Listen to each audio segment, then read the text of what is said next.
Good morning, Sioux Falls, South Dakota. We are starting day 5. This is the hotel where we stayed at last night, and we had a little snafu with our car.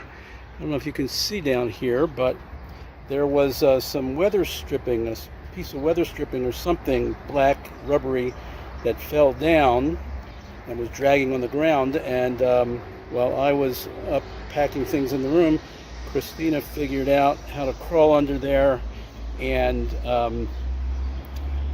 put some strips up there to hold it, we hope.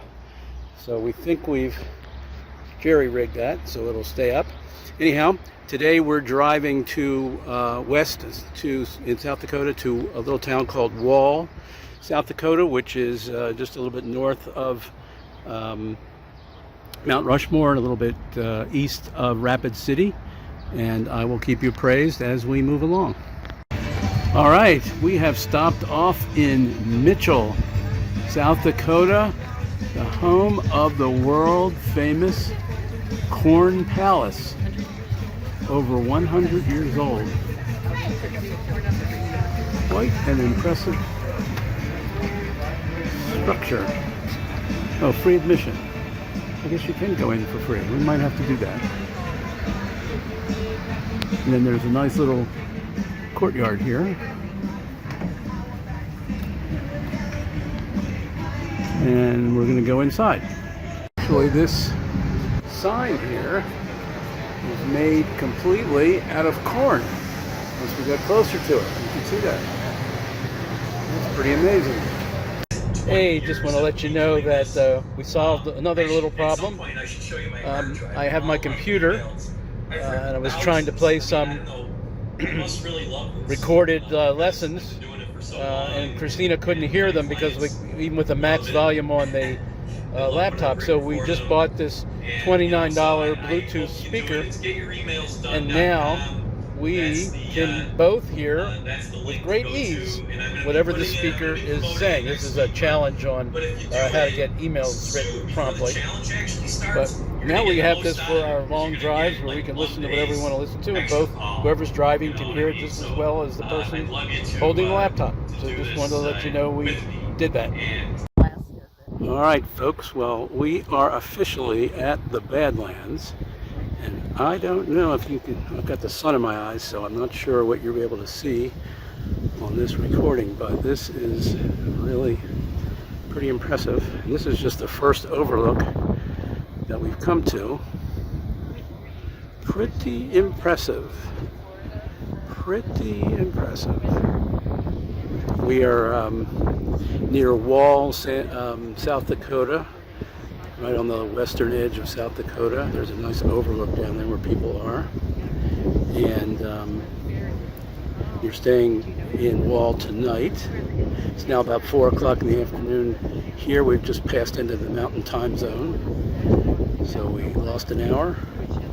And I'll keep you posted. Here's one of the taller rock formations.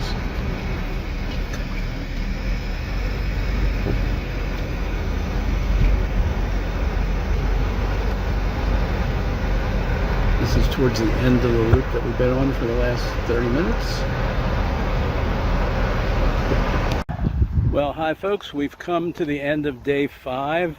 We are in Wall, South Dakota, not far from Mount Rushmore. And this is the motel that we're staying at. It's called the Webb Motel. Cute little place. And we've got these little chairs out here. I'm going to take a seat and do the last part of our video for today, which, as you all know, is a little synopsis of part of the Life 101 book. And today, we're going to be talking about part 3 of this book. Oh, good, I got the sun right in my eyes. That's terrific. Maybe if I do this, it will block it out a little bit. Anyhow, so we're talking about part 3, and this entire section has one message that I think is really, really important. And by the way, we just got back from going through the Badlands. You saw a couple short clips of traveling through the Badlands. It was really impressive. A little monotonous after a while, but some very nice landforms, colors, prairie grasses, all kinds of stuff. The lesson, or the title of this chapter is called Master Teachers in Disguise, or this section, Master Teachers in Disguise. And the whole point of this section, the authors are saying, is that there are all these lessons that we could learn from life, but unfortunately, they come packaged in things that we don't like, things that we want to try to get rid of and not learn from. So for example, I list a whole litany of potential teachers in life that we would consider problems, or we would consider things that we should do away with as quickly as possible, like mistakes that we make, like when our emotions get out of hand, or stubbornness, or addictions, or disease, or even death, being overweight. These are all things that are disguised calls for us to learn some valuable lessons in life. And what do we usually do when we're faced with these kinds of things? Generally, we say, please, someone take these away from me. You go to a doctor, ask for a prescription, you take some kind of alcohol or soothing substance to numb your pain. And the last thing we do is consider these as teachers and consider that we have lessons to learn. So for example, they say that if you really looked at addiction as an opportunity to learn, what are the things you could really learn and develop within yourself by overcoming addiction, by figuring out how to overcome addiction? And they say you could learn things like discipline, self-confidence, humility, appreciation, self-love, forgiveness. These are all huge things that you could learn and gain from taking on the job of curing your addiction. But do we do that? No, we just feed our addiction, complain about our addiction, try to make it go away, pretend it isn't there, get in denial. We do anything but try to say, okay, these are life lessons I need to learn in order to make myself better, in order to break my habit of depending upon these substances. The other important thing they talk about is emotions. And this really hits home for me. So they talk about anger, resentment, guilt, and fear. And what they say is that there's tremendous things that we need to learn when we're struggling with these emotions. And I agree with that fully. In the course that I am putting together, it's going to teach people that there's a tremendous amount they can learn whenever they're angry. There's a tremendous amount they can learn whenever they're feeling guilty or whenever they're feeling resentment.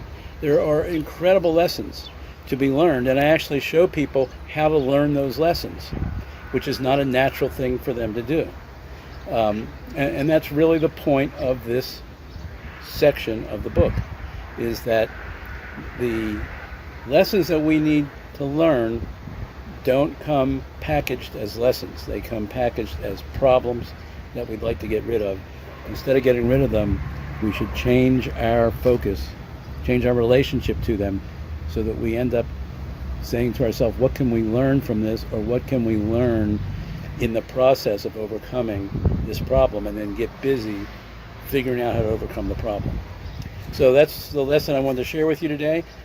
Tomorrow we are getting up in the morning and heading to Mount Rushmore, first thing, and then we're taking a very long drive to Glacier National Park in Montana, and we're going to be all the way up to the tippy top of the U.S. In western Montana at Glacier National Park. We'll be staying not far from there tomorrow night, hopefully. So I will talk to you tomorrow. Take care.